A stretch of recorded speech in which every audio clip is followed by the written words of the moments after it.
Bonjour Jérôme Rodriguez, et merci d'être avec nous pour évoquer cette avancée significative dans l'enquête qui vous concerne directement sur les faits qui se sont produits en janvier, le 26 précisément, le 26 janvier 2019, lors de l'acte 11 des Gilets jaunes. Avant de vous entendre, si vous le voulez bien, les faits, que sait-on de plus? 2 policiers mis en examen, Sarah Lou Cohen. Oui, 2 policiers qui ont été poursuivis donc le 14 janvier dernier dans le cadre d'une information judiciaire. Ce sont les premières poursuites dans cette affaire. Ils ont été poursuivis notamment pour celui qui a lancé cette grenade de désencerclement qui, selon la justice aujourd'hui, est à l'origine des blessures de Jérôme Rodriguez pour violence volontaire ayant entraîné une infirmité permanente. Et le deuxième pour violence volontaire. Ils sont placés sous contrôle judiciaire. Donc ça, c'était le 14 janvier dernier. Ça intervient donc quasiment 2 ans après les faits. Vous l'avez rappelé, Bruce, c'était le 26 janvier 2019 sur la place de la Bastille lors d'une manifestation de Gilets jaunes. Des policiers appartenant à des compagnies de sécurité d'intervention du 92 et du 93 se retrouvent au milieu de cette place en renfort de la BAC. Et c'est à ce moment-là, disent-ils, parce qu'ils font face, c'est ce qu'expliquent les policiers, à une foule hétérogène avec des manifestants pacifiques et des Black Blocs qui, pris de panique, l'un va lancer une grenade de désencerclement et l'autre un LBD. Pendant un certain temps, on va croire que la blessure de Jérôme Rodriguez est liée à cette balle de LBD. Et aujourd'hui, la justice, qui s'appuie sur un rapport d'expertise, un rapport médico-balistique, estime que c'est cette grenade qui l'a gravement blessé, parce que vous le savez, ces grenades, elles produisent une énorme détonation, mais elles lancent aussi des plots en caoutchouc, et ce serait ce palais qui vous a blessé. C'est ce que se considère en tout cas aujourd'hui cette expertise, qui fait débat d'ailleurs, cette expertise, puisque l'un des policiers, l'un des avocats des policiers que j'ai joint ce matin au téléphone, qui est l'avocat de celui qui a lancé cette grenade, conteste la validité de cette expertise. Jérôme Rodriguez, êtes-vous satisfait de la mise en examen de ces 2 policiers? Alors, monsieur Toussaint, ça va vous paraître un petit peu malvenu ce que je vais vous dire. Vous m'avez invité aujourd'hui sur votre plateau, et je vous garantis que j'attends ce moment depuis des mois. Depuis des mois, j'en prends plein la gueule de la part des médias. J'ai jamais eu le droit de réponse. Concernant le titre de Darmanin, j'ai fait les grosses pages sur votre chaîne, on m'a jamais donné le droit de parole. Concernant les accusations de madame Schiappa, qui a pris une vidéo de fake news pour pouvoir m'allumer la tronche, je n'ai eu le droit à aucun droit de réponse. Concernant les gilets jaunes, tout ce qui peut être raconté sur les gilets jaunes, toutes les saloperies qu'on peut entendre au niveau des gilets jaunes, personne que je défends, personne avec qui je milite, personne avec qui j'essaye de faire entendre nos revendications que je ne voulais pas entendre. Aucun droit de réponse. Alors aujourd'hui, je vais prendre ces 5 minutes d'antenne, non pas pour parler de moi, mais pour parler de tous ceux qui souffrent. De toute cette frustration aujourd'hui que je vais déballer sur votre plateau, d'en prendre plein la gueule et de n'être jamais invité pour pouvoir répondre. Alors ouais, Rodriguez, il a pris une balle. Ouais, aujourd'hui, il y a 2 policiers qui sont mis en examen, je l'entends. J'ai pas envie de parler de mon propre cas parce que c'est très douloureux et j'ai du mal un petit peu à formuler les choses. Mais j'aimerais, s'il vous plaît, à un moment donné, un peu plus d'humanité de la part de votre chaîne.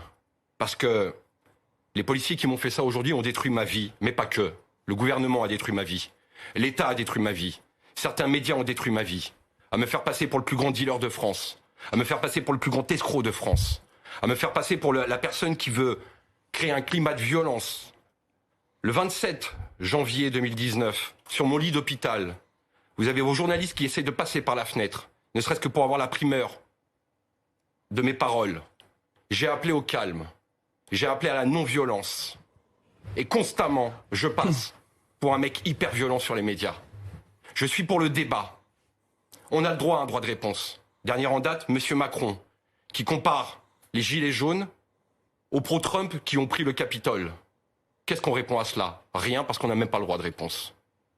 M. Macron se permet de s'insurger contre l'arrestation de Navalny.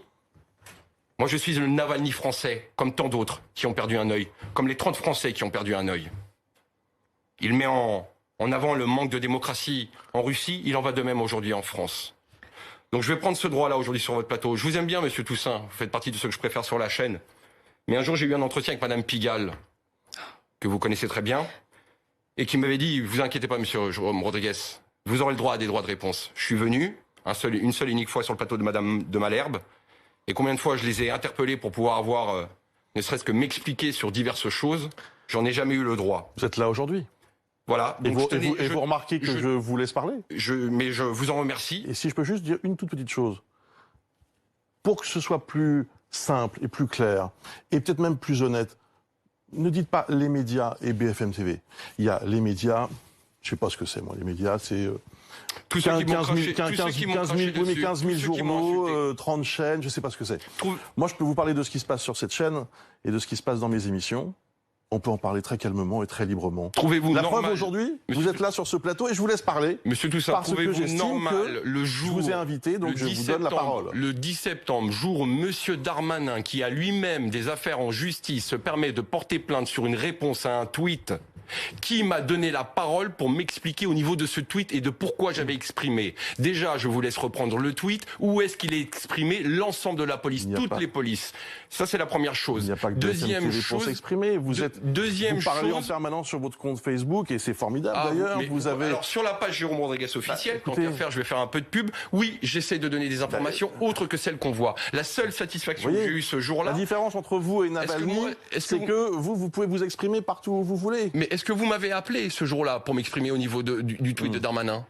La seule satisfaction, c'est d'ouvrir les premières pages à défaut d'ouvrir sur le Covid. Est-ce que quelqu'un m'a donné un droit de parole? Est-ce que quelqu'un a été faire remonter l'information que le syndicat à qui je me suis adressé se permet de me traiter de fond de cuve? Quand moi je me permets de mettre bande de nazis, est-ce que quelqu'un a repris le tweet de monsieur Darmanin qui nous traite de peste brune? Alors maintenant moi je vous pose la question. Comment moi je fais pour porter plainte contre monsieur Darmanin? Comment moi je fais pour porter plainte contre madame Schiappa qui se vante sur des médias de dire que je fracasse ma femme et qu'en plus je m'en vante sur des conférences de presse?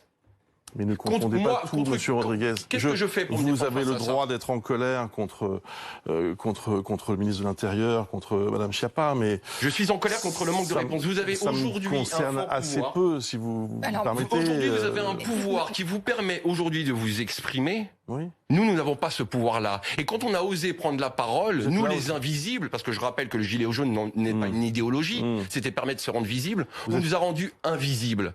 Parce que moi, aujourd'hui... Mais il y a Navalny est peut-être en prison, mais moi ma prison je la porte tous les jours, chaque matin que Dieu fasse. Et ce sera à vie comme mes 30 copains. Écoutez, moi je trouve dommage que vous, si vous le permettez maintenant, je vous ai laissé encore une fois vous exprimer. J'aimerais quand même vous entendre sur ce qui s'est passé, parce que je trouve regrettable que de pouvoir aujourd'hui me donner ce droit de parole, à savoir que par exemple j'ai mon copain Gwendal Leroy, qui est aussi un autre éborgné, a lui aussi eu la chance que les policiers qui lui ont fait ça avec en plus appel d'avoir été mis en examen. La justice, vous savez, la justice passe finalement. Contrairement à tout ce que vous avez dit depuis 2 ans. Je n'ai jamais parlé de justice. Il y a aujourd'hui une mise en examen.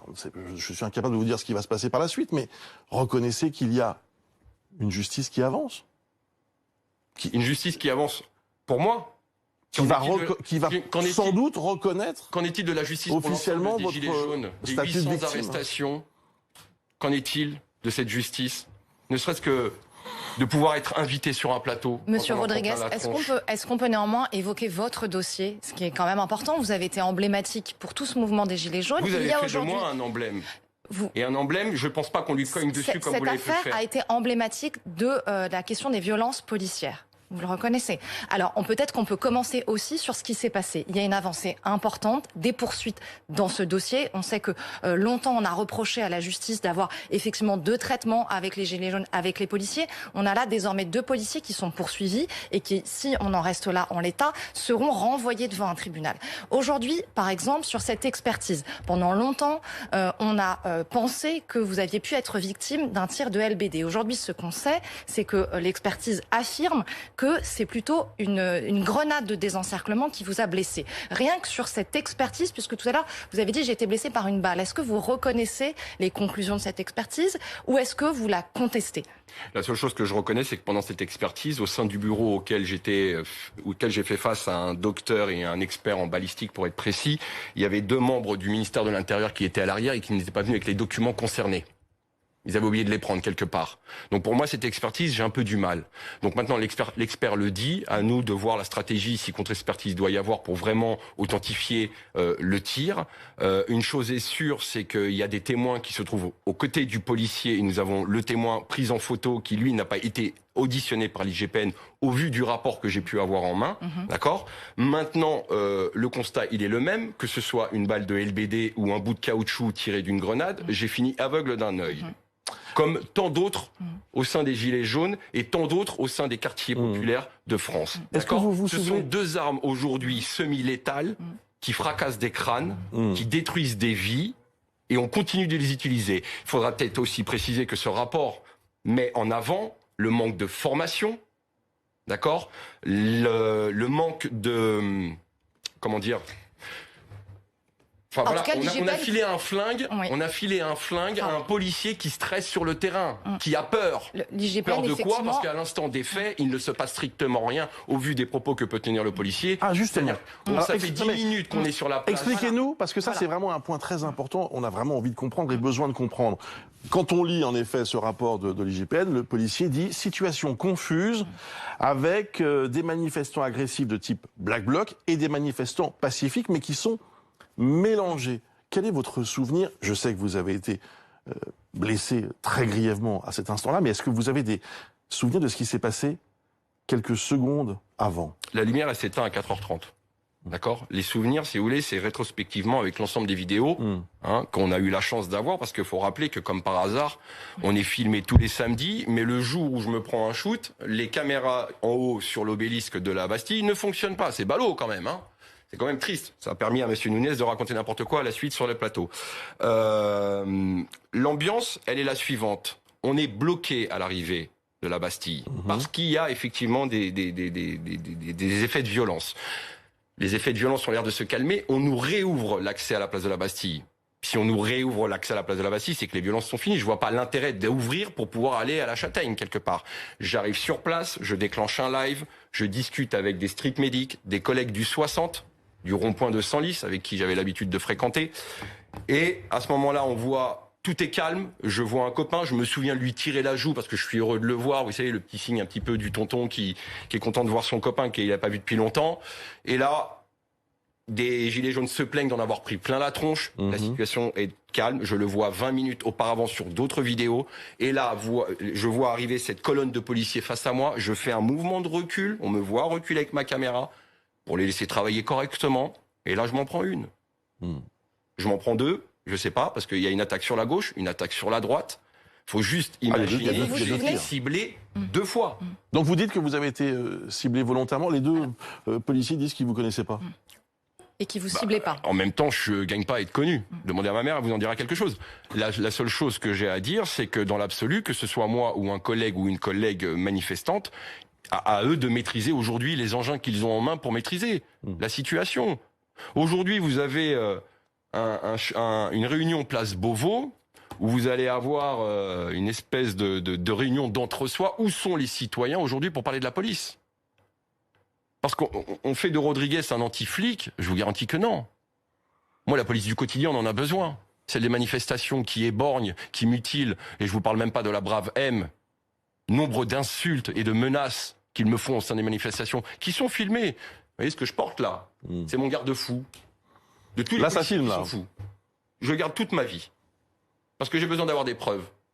Parce qu'à un moment donné, on me fait passer pour un con. Et j'ai besoin aussi, moi, d'apporter les preuves. Qu'en est-il aujourd'hui? La justice vous prend pas pour un con. Les insultes que je prends de la part La justice vous prend pas pour ce que vous dites, puisqu'elle vient de mettre en examen deux policiers. Pas la justice, je vous parle du gouvernement. Oui, bien sûr, mais la justice, pour des faits très graves. D'ailleurs, Sarah Le Cohen, on peut rappeler que s'il y a un procès, que risque ces deux policiers? Alors, donc il y en a un qui est mis en examen pour violence volontaire ayant entraîné une infirmité permanente, et lui, il risque jusqu'à 10 ans de prison et 150 000 € d'amende. Pour compléter tout ça, il veut contester, ce policier, ses poursuites, et il veut aussi contester ce rapport balistique. Sur ces policiers qui étaient présents ce jour-là, ils ont tous été interrogés, et aucun d'entre eux n'est capable de dire pourquoi finalement ils ont décidé de tirer. Comment vous vous expliquez ça et comment vous réagissez à ces propos? Parce qu'ils n'ont rien à faire sur ce terrain-là. Vous savez, j'ai eu l'occasion de discuter avec pas mal de policiers, dont un commandant de gendarmerie, c'est pas rien, qui m'a expliqué très clairement que depuis l'arrivée de Monsieur Lallement, ne serait-ce que sur le maintien du désordre à Paris, ils ne font plus le métier pour lequel ils ont été formés. Ils ne respectent plus si vous voulez, la formation en tant que maintien de l'ordre au sein des manifestations. Tout est parti à volo. Aujourd'hui, on est sur un phénomène d'attaque de la police, à défaut de penser que ce sont les manifestants qui attaquent. J'en veux pour preuve d'autres vidéos où vous voyez, parce que ça, personne ne l'a repris. Non, vos chaînes ont juste repris le moment où les gilets jaunes se défendent. Moi, je vous montre la vidéo où vous avez un major de gendarmerie qui s'embrouille avec un commissaire de police suite à l'attaque menée par le commissaire de police sur des gilets jaunes sans que les gendarmes soient prêts ni même casqués. Vous parlez de quelle scène, pardon? La scène il y a 2 samedis en arrière. D'accord. Voilà. Okay. Et vous avez le gendarme qui vient me voir pour me calmer et qui me dit dans l'oreille « J'espère que vous avez tout vu ». Il me prend à témoin d'une situation d'attaque de la part de Monsieur Lallement au sein des manifestations. Et sur qu'en est-il aujourd'hui? Sur l'enquête vous concernant, qu'est-ce que vous trouvez qui a été mal fait, insuffisamment fait, mais qu'est-ce que bien fout fait placé ici sur ce terrain? Non, mais dans l'enquête judiciaire, excusez-moi de revenir toujours à ça, vous avez eu accès, ce qu'on n'a pas eu, à l'enquête de l'IGPN, qui a fait un travail d'investigation assez poussé, qui a entendu tous les policiers. Est-ce qu'il y a des éléments dans ce rapport qui vous interrogent? Les mensonges. Lesquels? Ceux des policiers. Par rapport à quoi? Sur les remontées d'informations qu'ils sont censés faire suite à des tirs au sein des manifestations. En termes d'horaire, on l'a vu déjà ne serait-ce qu'à l'origine, si vous voulez, le 26 au soir avec les mensonges de Monsieur Nunez, et ensuite grâce au reportage du quotidien. C'est pas un mensonge à ce moment-là, c'est au vu des éléments dont il dispose. Tout tir effectué en manif doit être remonté à l'état-major dans l'heure qui suit. Je me fais shooter à 16h30, il passe aux environs de 20h à la télé. Ne faites pas croire qu'il n'était pas au courant. Ça s'appelle un mensonge. Non, mais un mensonge quand il attribue au LBD. Vous parlez de quel mensonge? Qu'il n'y a eu aucun tir de LBD sur place de la Bastille. Faux. Il y en a eu plus d'un. Donc, à un moment donné, c'est pas nous les menteurs. C'est pas nous les malfrats. C'est ceux qui viennent s'expliquer sur vos plateaux sans même pouvoir s'expliquer nous-mêmes. Juste pour essayer de compléter, à l'époque, effectivement, les policiers sont censés faire un rapport à l'issue pour expliquer le nombre de tirs qu'ils ont effectués. Ils ont expliqué que ce soir-là, ils étaient rentrés tard, après une journée longue, et qu'ils n'avaient rempli leur rapport que le lendemain. Bien. Pour être tout à fait complète. Maintenant, la seule chose qu'il faut juste dire et préciser dans cette affaire, c'est que vous avez 4 victimes. Moi et mon copain Michael. Et les 2 policiers. Parce que les vrais responsables de cette situation, ce sont les donneurs d'ordre. À l'époque, M. Delpech, le préfet en place, M. Castaner et M. Macron. Pourquoi les 2 policiers sont des victimes, M. Rodriguez? Parce qu'ils vont le payer de toute leur vie, leurs conneries. Vous savez ce qu'on appelle une responsabilité? Si moi, demain, je prends la voiture, je renverse un enfant, je vais devoir payer de ma responsabilité. Vous grillez un feu rouge, vous payez de votre responsabilité. Donc, ils vont devoir payer de responsabilité. Ils vont faire quoi? Ils vont perdre leur travail? Pourquoi vous imaginez dans quel état est ma famille? J'imagine même pas dans quel état est sa famille. Alors ouais, je suis le méchant de France, celui qui engage la sûreté nationale. Mais j'ai un cœur, monsieur Toussaint.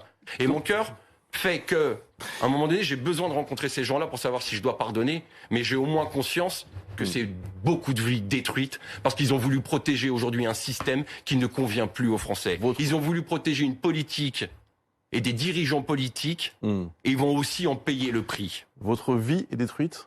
Ma vie est détruite. Ma vie est détruite aujourd'hui. Moi, le chômeur, celui qui profite des acquis sociaux, je vais encore me payer un appel d'impôt.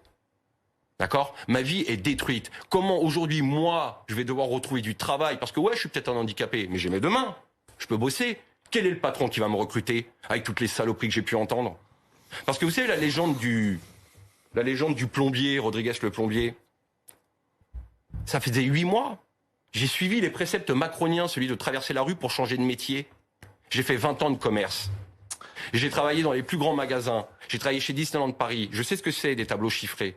Un dernier droit de réponse. Vous savez, nous, on a mis à bas les restaurateurs. On est détesté des restaurateurs. Il n'y a pas un café en France où je me balade où le patron m'offre pas un café.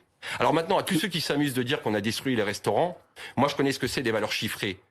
Qu'on me donne des chiffres. précis et exact sur le fait qu'on a mis à mal toute l'économie en France pendant les samedis. Vous savez, les samedis où on manifeste. Pourquoi on manifeste le samedi? Parce qu'on travaille la semaine. Vous savez, ces invisibles qui travaillent la semaine et qui en prennent plein la gueule le week-end, juste pour un peu plus de justice sociale et fiscale. Qu'est-ce qui reste des Gilets jaunes aujourd'hui? Vous savez même pas la colère. Ouais, manifestement parlant, sans faire de jeu de mots, il y a moins de présence au sein des manifestations. J'en suis à 2000 € d'amende. Parce que j'ai l'affront de me balader sur Paris. Beaucoup de Gilets jaunes ont autant d'amendes. 800 arrestations. Vous savez, le 12 janvier, avec le phénomène de communication, nous avons arrêté toute une série de Black Blocs. 142 personnes, 80% des personnes ont été relâchées sans poursuite. Petite pensée à Moon, mon ami, que l'État est en train de détruire la vie comme elle a détruit la mienne et tant de Gilets jaunes. Donc je vous garantis juste une chose, monsieur Toussaint, les Gilets jaunes sont bien présents. Et les Gilets jaunes, à défaut d'être Gilets jaunes, ce sont des citoyens en colère avant tout. Et la colère, elle est bien présente. Elle est significative sur ma page et sur l'ensemble des messages. Alors aujourd'hui, je suis peut-être une petite voix dans ce monde de brutes, mais je me veux être la voix de tous ceux qui souffrent aujourd'hui. Et à défaut de souffrir de Covid, beaucoup souffrent de la situation, psychologiquement, en termes de travail, en termes de vie. Un peu plus d'humanité, un peu plus de cœur. Et je sais que vous en êtes capable, monsieur Toussaint. J'ai déjà vu certaines de vos interventions. Faites-le, parce que on en a vraiment besoin. On s'arrête là. D'abord, merci d'être venu sur ce plateau pour je vous remercie réagir. de m'avoir accueilli. Je vous garantis que ça fait du bien. Oui. Ça fait du bien de pouvoir s'exprimer. Quand on se fait insulter par les syndicats, par les politiques. Du coup, votre entrée en matière était un peu rude quand même. Ah, mais vous savez, quand moi j'allume ma télé, concernant la chaîne. Je me balade sur Paris, on me dit Jérôme, t'es en train de te faire ramasser sur BFM. Vous savez, c'est un petit peu rude pour moi aussi. Bien. Allez, on va pas refaire le débat. Merci en tout cas d'être venu. Merci à vous, monsieur Toussaint.